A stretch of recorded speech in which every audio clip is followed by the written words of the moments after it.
Well, we're really excited to bring everyone together today. As you heard Danielle and Elena say, that this has been a dream for them, and this has also been a dream for us to put together a women's empowerment conference run by real women who are chasing the grind every single day and literally in the process of building their rock star career. So we hope to share a lot of knowledge with you guys today. And before I introduce this panel, I would just love to introduce myself as your moderator for the panel today. Like I said, my name is Joyce Chen. I am the marketing director for La Marca Prosecco. And in addition to that, I'm also a certified life coach. And when I'm not working, you'll also find me traveling, writing, or being a mom to my dear fur baby, whose birthday is today back at home. She's a little Frenchie, I know. So it's okay, I'll FaceTime her later. But what I really wanted to focus on today is I want to talk about us. I want to talk about how awesome this group of women are in this room. As you guys probably realized as you were networking around the room, you probably met some pretty incredible women, all within this group. Some of you guys are entrepreneurs, some of you are small business owners, a lot of you guys also work in corporations, both big and small. But what's fantastic is a lot of you guys have a lot of talent and are in different stages of your career, and you are really helping make every woman rise already today. I know that there's a lot of bad news out there about women in the workplace that we're changing, but I want to share some positive stats with you just to see how far you guys have come. So today, what's really exciting is that women-owned businesses are now growing 5 times faster than the national average of businesses today, which is pretty exciting. Internationally, also, women make up about 1/3 of all entrepreneurs worldwide, which is a pretty big deal, and we have a few of them on the stage here. In 2018, over 50% of women actually held positions in management and professional occupations, which is also really exciting. It's 51.8 exactly if you wanted to keep track, which is very exciting. And then lastly, the number of women who are earning degrees has quadrupled in the past 2 decades.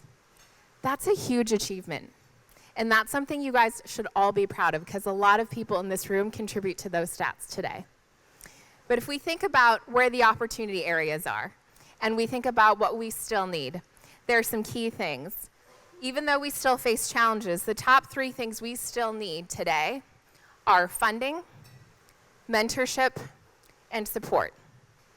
And I don't know about you, but I mean, I feel like we all have pretty good girlfriends, girl gangs, and people we can lean on. So when I heard those 3 stats, I thought that was really, really shocking. How could we still need those 3 things as resources today? And I think that's a part of what makes this conference really, really powerful, because we're trying to tackle all 3. Now, the funding may come in the form of a $500 gift card, so hopefully one of you guys wins that today. We're going to get some mentorship and support, and we're going to get that a lot from this lovely panel that's right beside me. So what I'd love to do right now is introduce you to our panel. So starting over to my right, I've got Miss Katie Storino.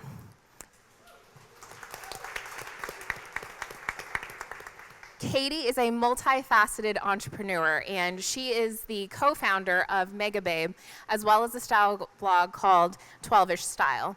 What's really special about Katie is she is a pioneer for body positivity and inclusivity, which is really exciting, and she's inspired many, many women of many shapes and styles.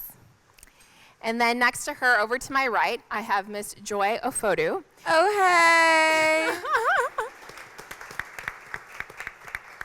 Joy is a brand marketing coordinator at Instagram, and she actually played a pivotal role in a major campaign at Instagram called Share Black Stories.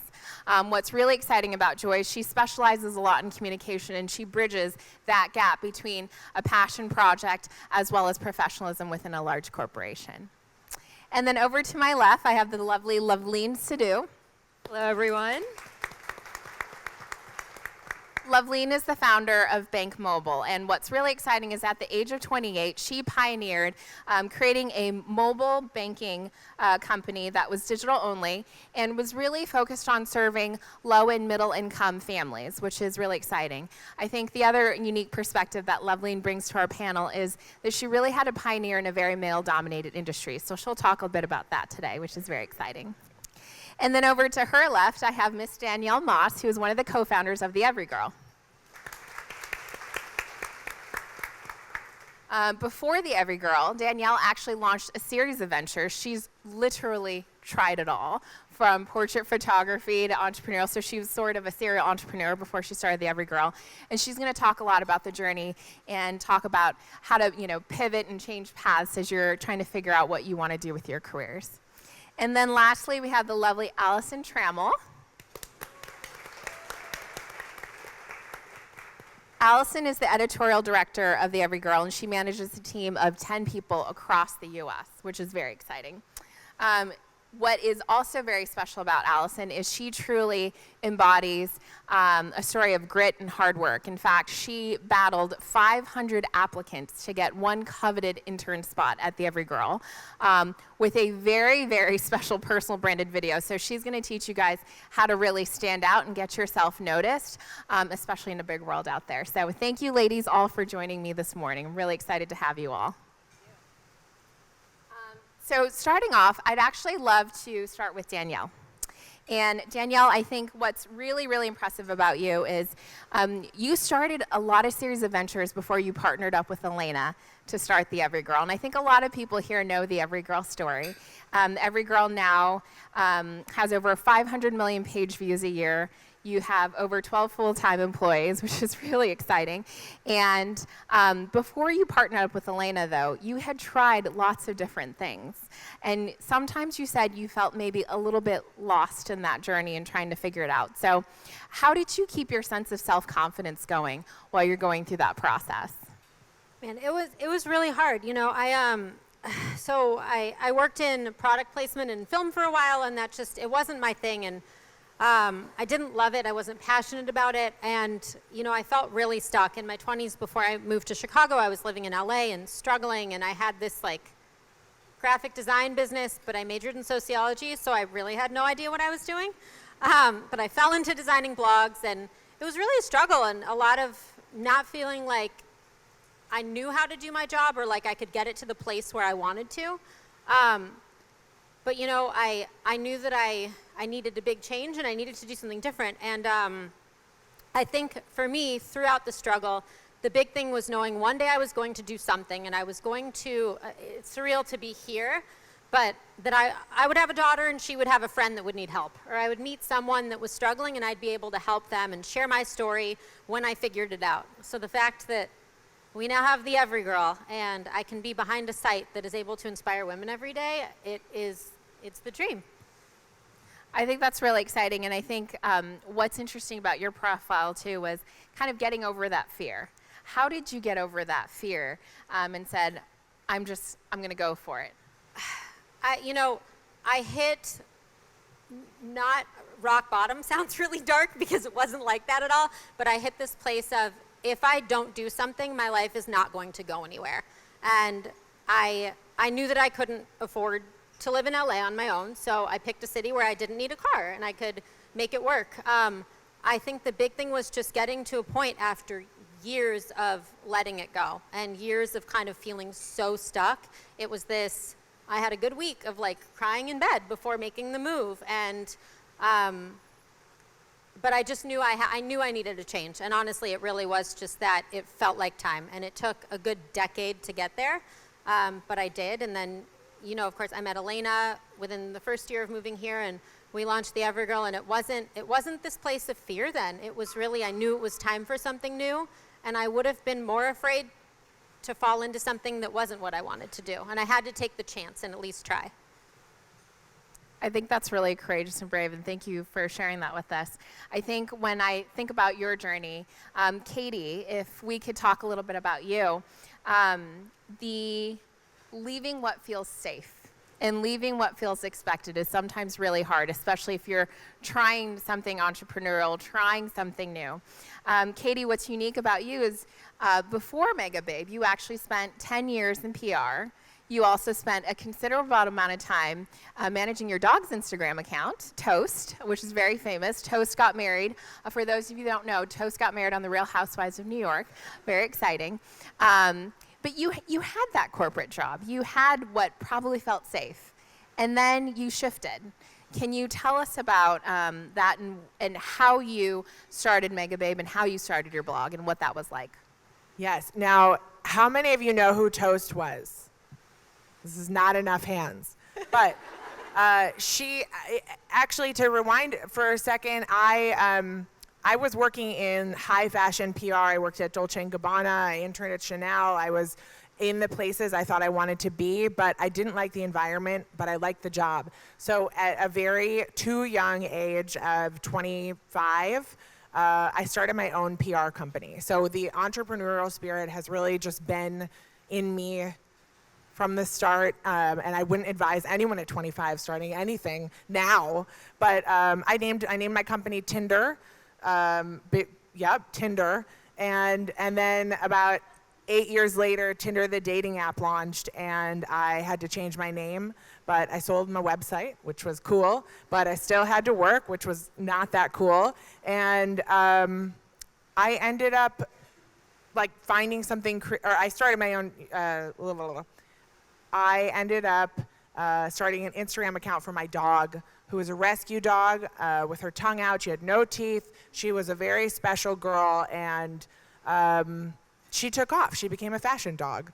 And I got to know what it was like to be an Instagram influencer through the eyes of the dog, which is really weird. But I was very invisible, and I was used to that because I was in PR, and that's kind of your role, to push your clients in front.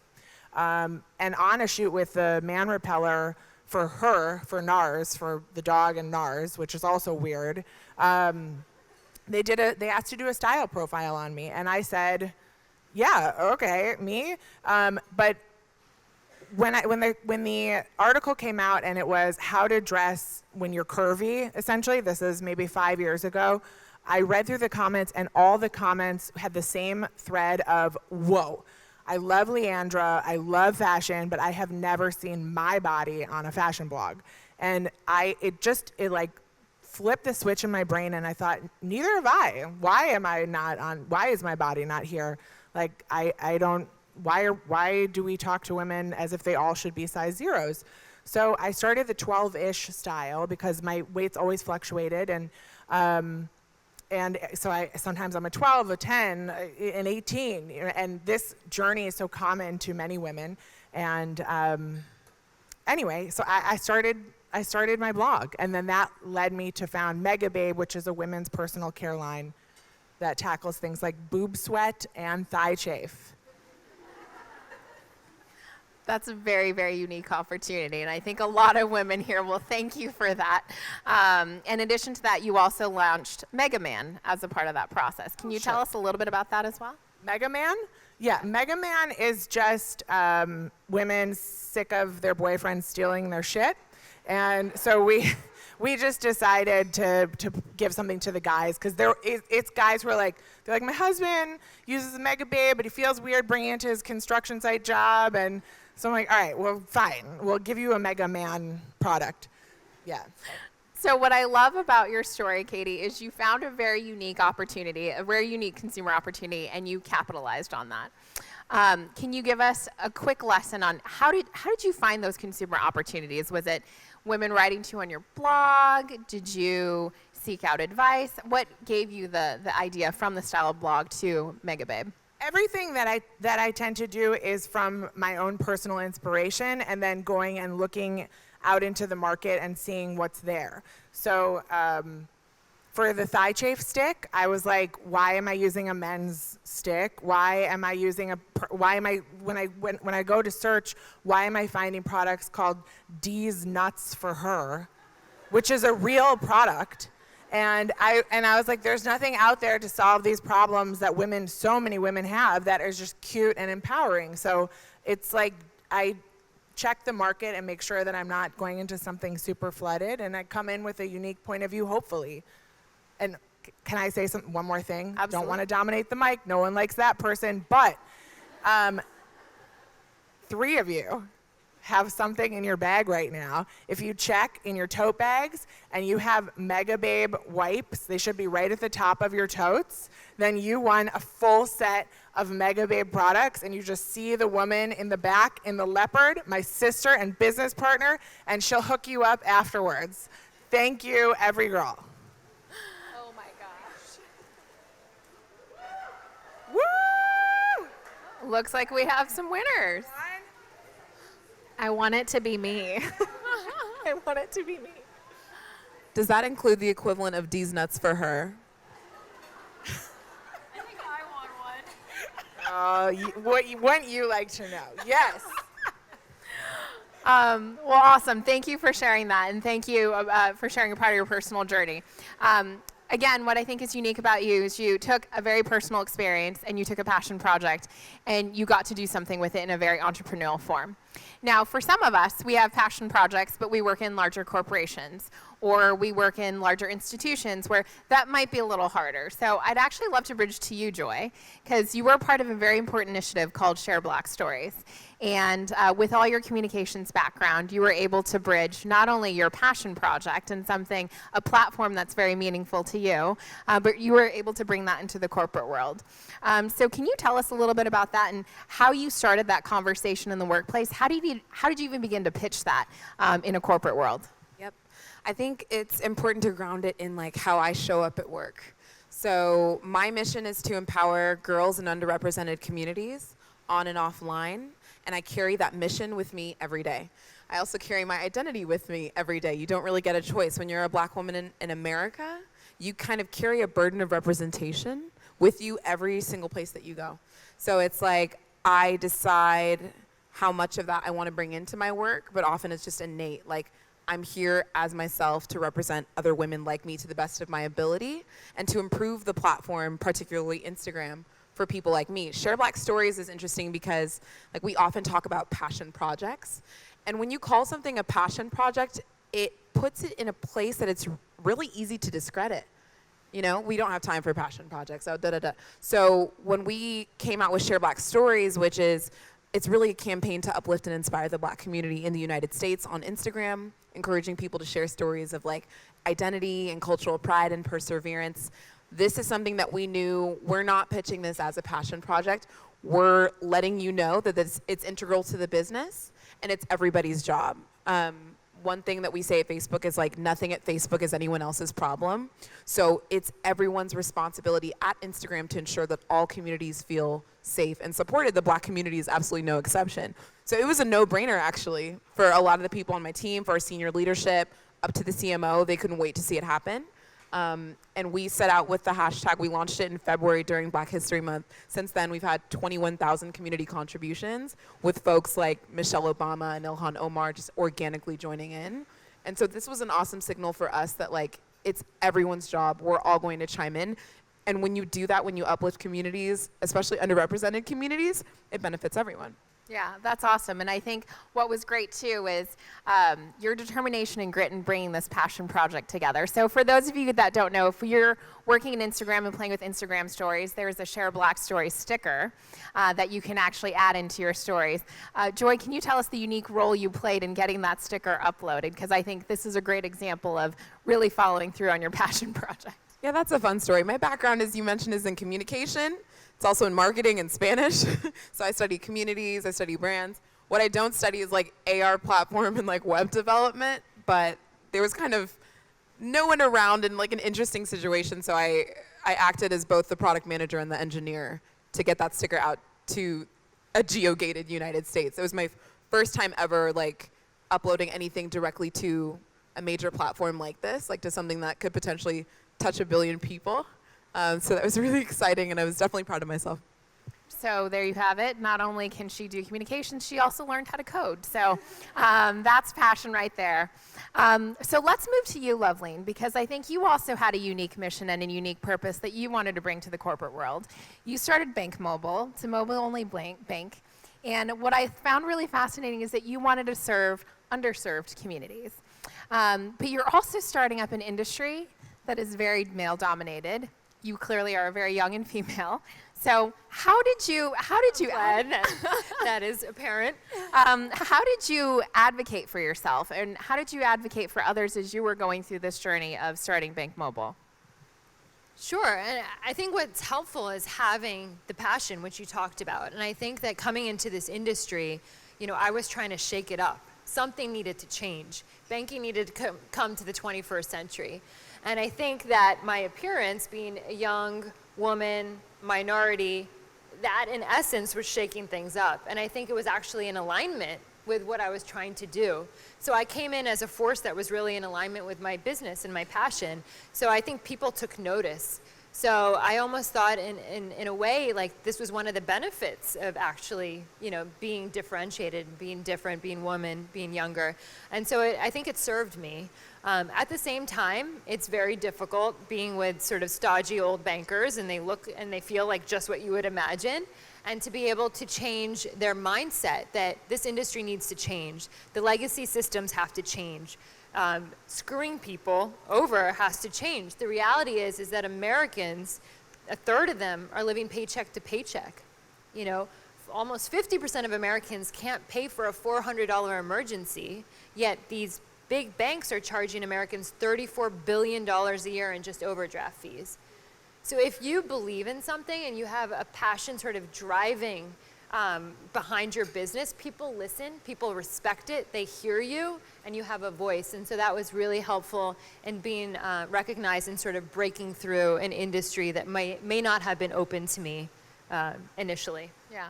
I love what you said in terms of being a force that is in alignment with your business and passion. I think that's really exciting, and I think one of the commonalities that you can see on stage is a lot of these founders combined their business with a passion point, whether it's body inclusivity, representation, serving underserved communities.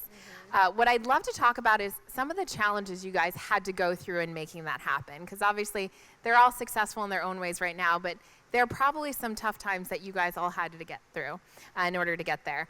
Loveline, for you specifically, what were some of the challenges you had to overcome, especially given that it seems like a lot of the cards are stacked against you in your industry? Yeah, I think that we all go in with a certain vision and mission of what we want to achieve. And I wanted to create a consumer brand around banking. Banking is not a sexy industry. It's not like, hey, people, I'm excited. I want to start banking with Bank Mobile. But it's really foundational to your life. And so it's so important to try to bridge that gap and actually make it something people are engaged with and are excited about. But anyway, I wanted banking and Bank Mobile to be a bank that you love, and that there's that affinity with it. And that's what I started out with. And I realized that that was very difficult. And that was very difficult for me to swallow, because that was what I wanted to do. Because I really felt that what we were doing was so helpful to people and could financially empower millions. So I think that was a setback, because we weren't profitable that way. We weren't gaining enough momentum. And so we had to pivot about 2 years in, otherwise the business may have gone under, to a new strategy. And the strategy that we're doing today is through, it's called B2B2C. So partnering with the right partners to be able to access customers in high volumes so that our acquisition cost is low and we can still sell the product that we truly believe in and that we created. So we're doing that today. We have relationships with 800 campuses across the country. 1 in every 3 college-bound students goes to one of those schools, so it's huge brand awareness for Bank Mobile. We also recently launched with T-Mobile, and they've launched a checking account called T-Mobile Money through Bank Mobile. And so now we have access to millions of customers, and I got to achieve the original vision, but through a very different channel play than I had anticipated. So what I learned, I guess, is that it's okay to pivot.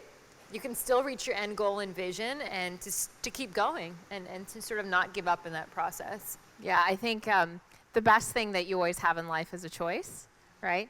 And so the fact that you were so open to pivoting, I love one of my team members, what does she call this? She's back there. She calls it a plot twist. And just like you just kind of embrace the plot twist and you go, which is awesome. Yeah. So I think that definitely is a strong key to success, and that's something that we should probably all keep in mind whenever we encounter challenges. So I'd love to jump back over to you, Katie. what's one specific challenge or a particular objective that showed up in your life that maybe you weren't expecting that you had to overcome in order to get to the success that you have today? I would say I got a divorce about 3.5 years ago, and it was a real moment in my life where I was just starting my blog and I was kind of retiring from PR, and I think the choice was I could like just shut down and like deal with my divorce and just like take everything slow and just see where life took me, or I could turn all that anxiety and the sleepless nights and the waking up at 4 a.m. and like the long weekends with nothing to do because you have like a whole new life to figure out.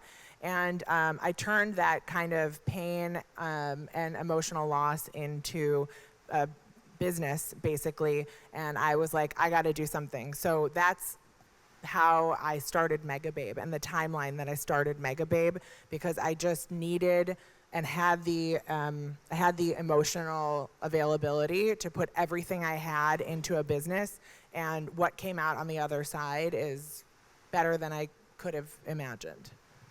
Thank you for sharing that. I know that that can be a very painful personal journey, but what I think is fantastic about that is you took that and you took that energy and you put that into Mega Babe, and obviously you've turned out in a fantastic place right now. So hopefully the audience can get the lesson there that even though there are some setbacks that happen personally or professionally, there's always a way to overcome that, and there's always a way to pivot and change. So thank you for sharing that with us, which is very exciting.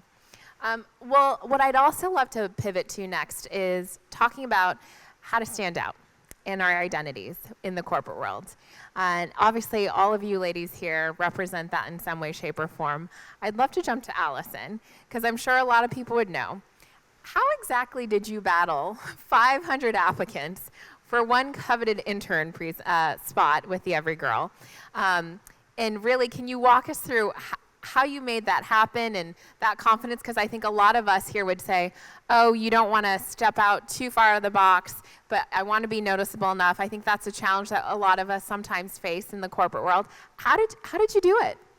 So before the Everygirl, I found myself in this rut in college where I was working food service jobs, Target during the holidays, which I wouldn't wish on my worst enemy, Starbucks. I did a stint as a maid, but I was too slow and got fired. Like, I had these jobs, and they weren't necessarily what I wanted to be doing or going in a direction, but I could not even get an interview to get into an office because they were like, oh, you're fast food, you're food service, you're not qualified for this.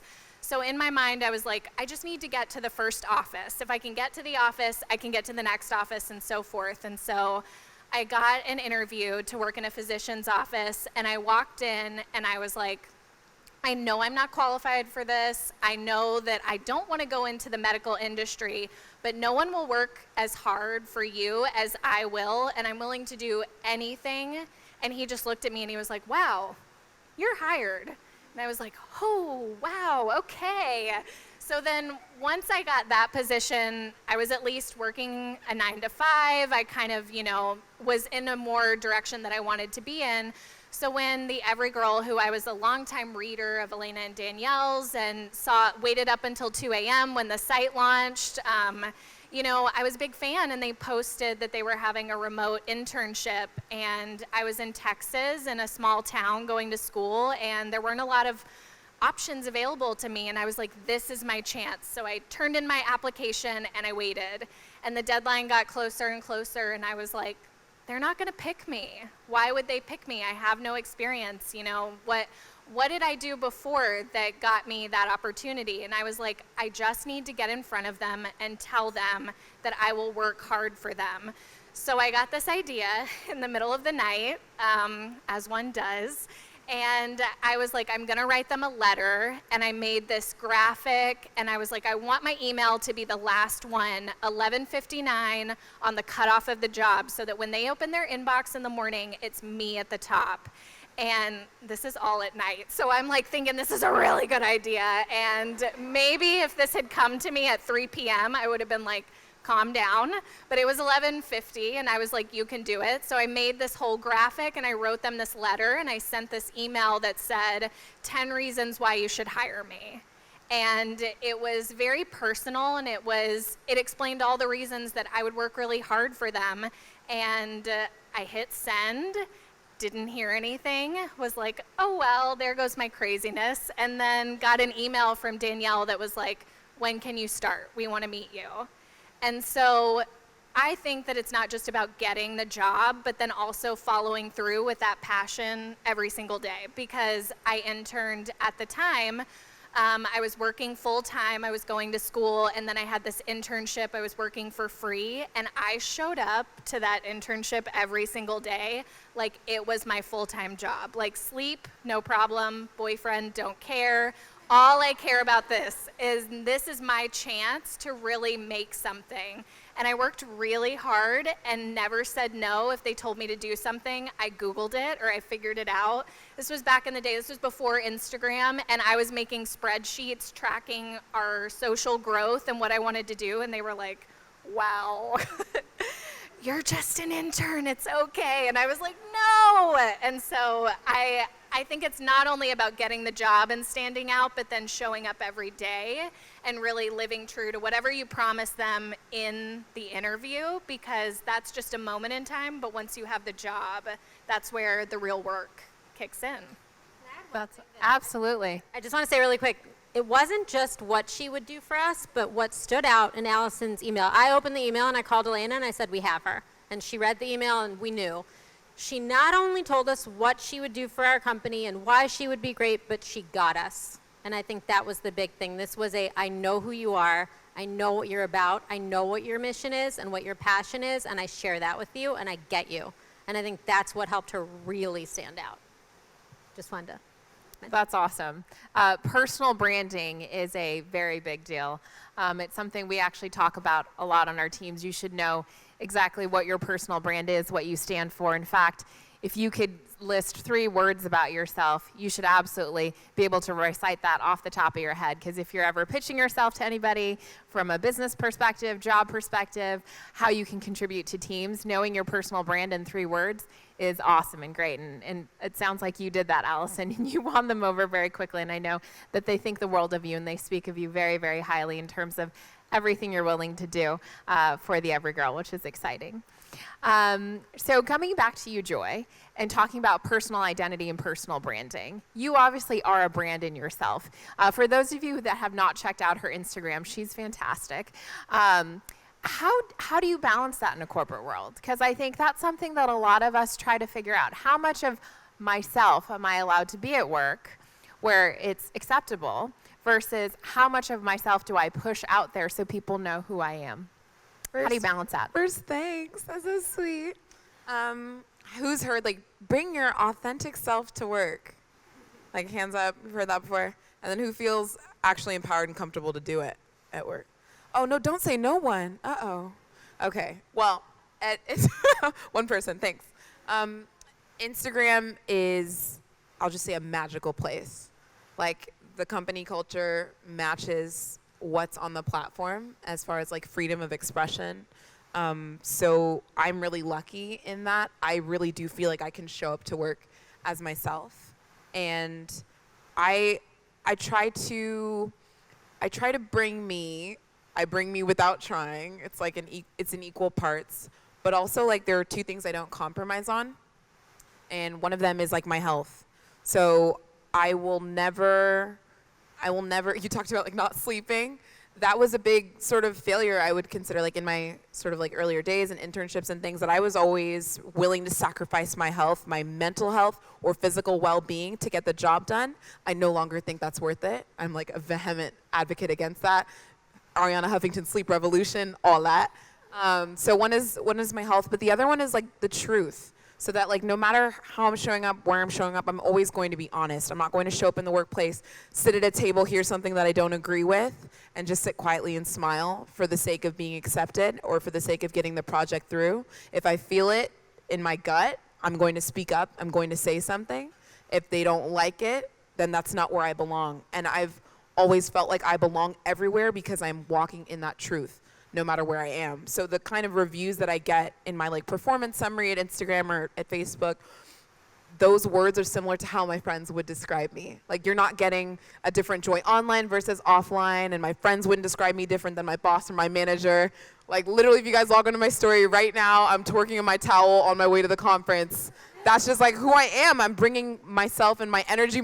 My manager and everyone follows me, coworkers, etc. We're living in an interesting time where this online personal branding thing means that you're just hyper visible. So you can negotiate it by putting a little dash of you here and a drop of you there, but I think it's mentally straining and draining. So instead of doing that, instead of trying to piece yourself and dish it out where you think it's going to be accepted, just bring all of you everywhere. Walk in that truth, live in that truth, and it's so much more fun.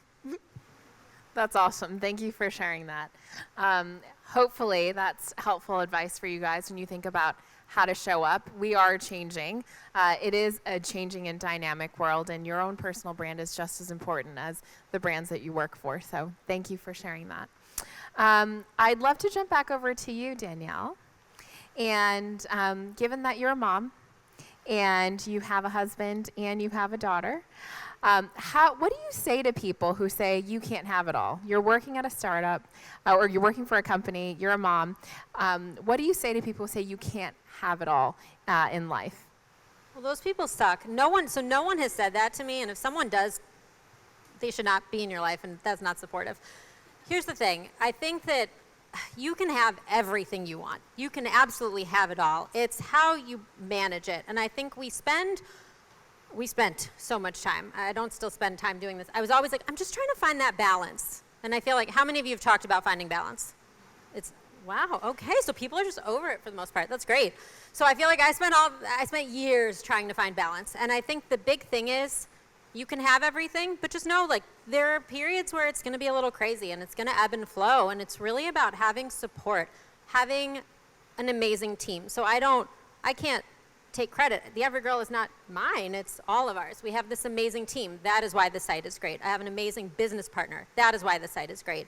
I have a baby. I also have a nanny, and I have a husband who co-parents with me. That is how I have a baby. And single moms, rock stars, strongest people in the world, they do it with support, though. That is the only way to get by, I think, in every facet of your life. So you can have everything you want. It's just about having the right support system. Yeah. What I think is also great, too, is you ask for help. And you're not afraid to ask for help. And I think that sometimes a lot of women today, we're afraid to ask for help. We're afraid to reach out or ask for those resources, whether it be from girlfriends, partners, best friends, parents. But I think it's great that you embrace that. Loveline, what I'd love to touch base with you on is from a personal balance perspective, you're also a certified nutrition coach. And you do that on the side because you needed to find that balance in your life as well. What brought you to that? What inspired you to do that? And do you have any tips you can share with everyone here on how to manage yourself personally while you are hustling? Yeah, so I'm a certified health coach, and I did it not because I'm practicing, because I have no time to practice, but I did it because I felt that I had to get my life in control and my health in control, and I wanted to educate myself and equip myself with the tools and understanding to take control in that aspect of my life. So I took an online course. It's the Institute of Integrative Nutrition, so any of you guys can do it from your couch, and it was life-changing for me. And it's the basics of, drink water, eat healthy, exercise, invest in your personal relationships. And it's like the basics, but to remember the basics on a daily basis is what's important. And what helps you do that is to create structure and routine.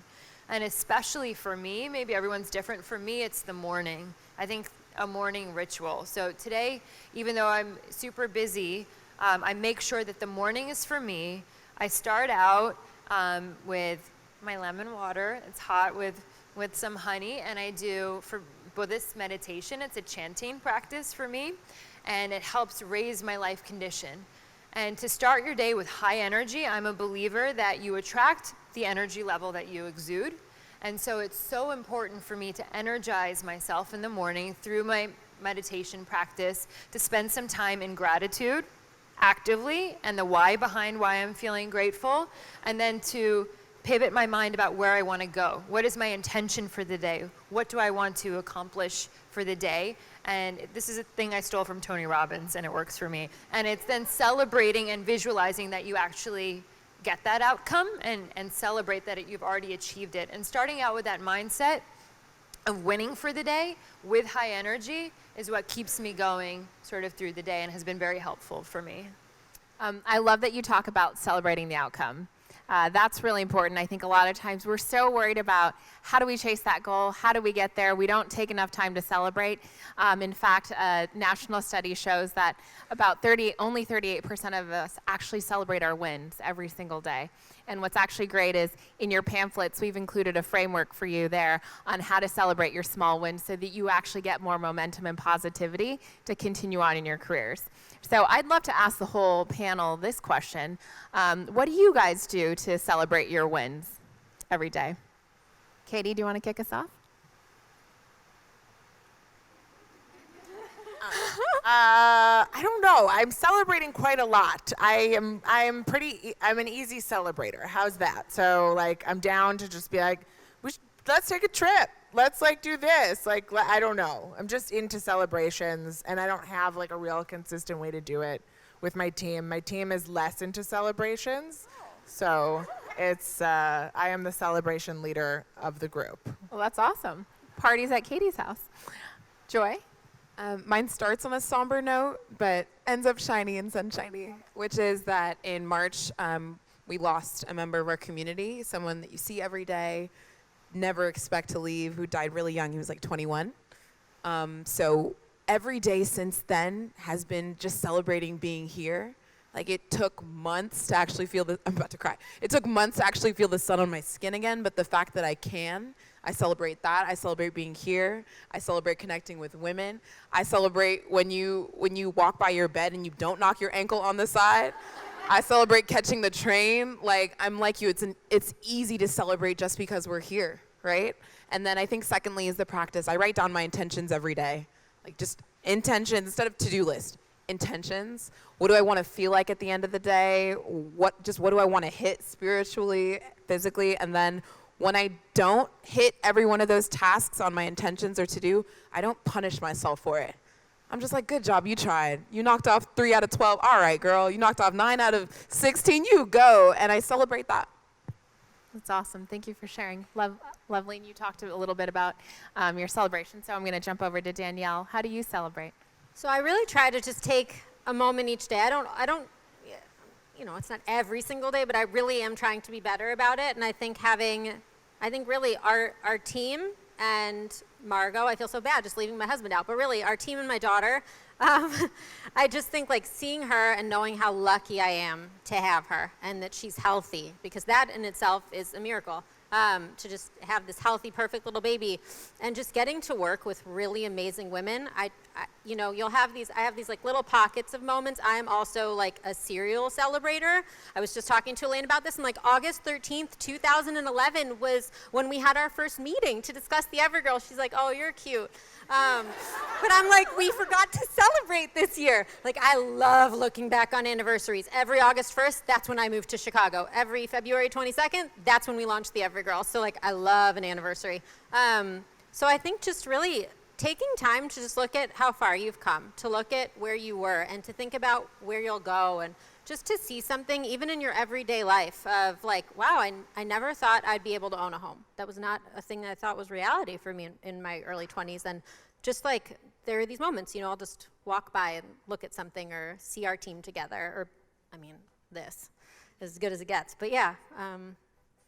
That's awesome. Thank you for sharing. Allison? I love to announce my celebration because I want other people to join in. So like when we hit a goal or anything, I'm always the first one to jump on and be like, we did it. And so the way that I kind of translate that into being a manager is I reach out and I say thank you. Like, thank you for doing this. Like, it may have just been a goal or something expected of you, but I'm always like, thank you, because without you, we wouldn't have gotten there. And I even do that with my husband. I'm like, thank you for being so patient with me the other day. You know, whatever it is. So not only celebrating myself, but also celebrating others. And then when it's just me, I take myself out to eat. I always reward myself with cheese. So after I've announced it, I'm normally eating cheese. That's awesome. I love that you celebrate your team, especially since a lot of your team is remote, right? They're in a ton of different places, and so Most are here, but we'll see remote. But yeah. but that's a great way to keep teams connected, especially if they are remote, is to make sure you celebrate them and you bring their best traits to life, which is great. So the next group question I'd love to ask the team is, what do you wish, if you were to tell your younger self something before you encountered the success that you have today, what did you wish you knew when you were younger, if you could tell yourself that today? Oh, wow. I think, and I was telling some people earlier, I think you think when you graduate or when you get to a certain point in life, whether it's 25 or 30 or whatever, you see other people around you doing things and you compare and you think, I should be doing this. I'm from the South, and so by the time I was 23, most of my friends were married, on their way to their first kid, and I was still doing my victory lap in college and moving to Los Angeles with $300 and a prayer that I wouldn't get a flat tire on the way. So like, I was always just behind, and I learned to embrace it moving to Los Angeles, which is the polar opposite, where no one even gets in a committed relationship till they're 37. So like, it was kind of both sides, but I learned to kind of embrace that, like, I am on my own path, you are on your own path, and rather than letting it drive a wedge between my friends or the people around me, I really embraced them for advice and kind of, you know, I may not be married, but now that I am, I get to go to my friends who have been married for 7 years and say, tell me what you wish you would have known. So I wish I could go back and tell myself when I was younger and I was crying and I felt like I was behind and I needed to catch up, that there's plenty of time and you don't have to have everything figured out at any certain point. Like, we're all still figuring out different levels or different situations as we grow. That is living. That's just the journey that we're all on. I love that. Thank you for sharing. A lot of what we talk about is you got to run your own race, right? And everything in its own time. And one of the comforting statements I sometimes find is, you're exactly where you're supposed to be in this moment right now. And when you think about that, a lot of things start to make sense. What about you, Danielle? What would you tell your younger self today?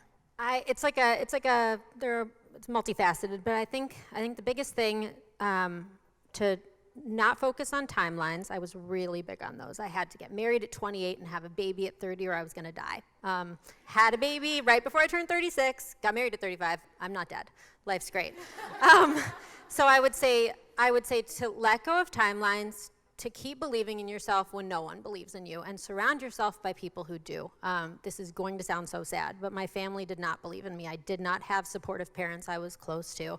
And I was told quite the opposite of what your parents should tell you, that I wouldn't amount to anything when I was struggling. And I realized how sad that sounds. But I knew that I couldn't give up. And, you know, I moved to Chicago not knowing a soul, and I met some of the most amazing people. And I built my own family, and you know, I have friends that would do anything for me. I would do anything for them, and these are people I've known less than a decade. And I think if there are people that don't believe in you, I had some friends back in LA that they were fine, but they weren't the most supportive. And you want people who are always in your corner.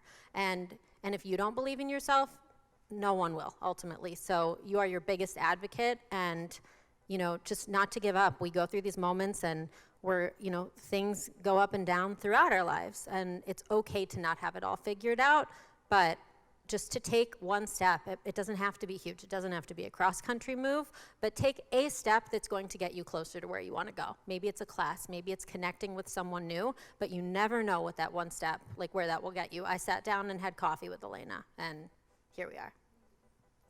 Well, that's awesome. Thank you. Loveline, what would you tell your younger self? Mine's similar to the last point that you made. I think so. I had a very sort of formal sort of educational experience. Like I went to Harvard undergrad and then I went to Wharton Business School. And the way that we were taught to think about business was that your business plan has to be like, it has to make so much sense and there should be no holes in it. And it's like over analyzing, and preparing to such a level that it creates fear instead of action. It's like, well, this business plan will never be foolproof, so I might as well not get started. And so I think the biggest thing that I would give advice is that it took me a long time to take my first step, to take the first action. And I just read this book, The Universe Has Your Back by Gabby Bernstein. Highly recommend it. I take it with me everywhere. And it's, transforming fear into faith. And as long as you are taking action in the direction that, feels in alignment with you, you're working your hardest and you have an intention behind it to create the greatest value, the highest good, feel supported, have faith, things will unfold with time, as you said. And so I would talk about action, feeling in alignment, and having faith. Yeah. Thank you, Loveline. Joy, what about you? What would you tell your younger self? I would have said failure's okay because I was so afraid to fail. I was like straight A student, 4.5, 8 activities, community leader, Nigerian daughter. It comes with so many different imperatives with timelines. And so I would have just told myself, it's really okay to fail. It's okay to not know. It's okay to get it wrong. You're going to, and you'll be okay on the other side. There's absolutely no way I would be sitting in this chair if I hadn't had a series of failures, right? That led to what we call marvelous mistakes and then, revelations or lessons. So just being okay with getting it wrong, whether it's in a big way or a small way, because life goes on. Awesome. Thank you, Joy. And Katie, if you can bring us home, what would you tell your younger self? I think you guys covered it. I swear. It's everything that I ever would say. And that is a great book, Universe Has Your Back. Great. Well, I again want to say thank you to all of our panelists today for sharing all their wisdom and knowledge. And thank you to all of you for spending your morning with us and taking in some of this wisdom.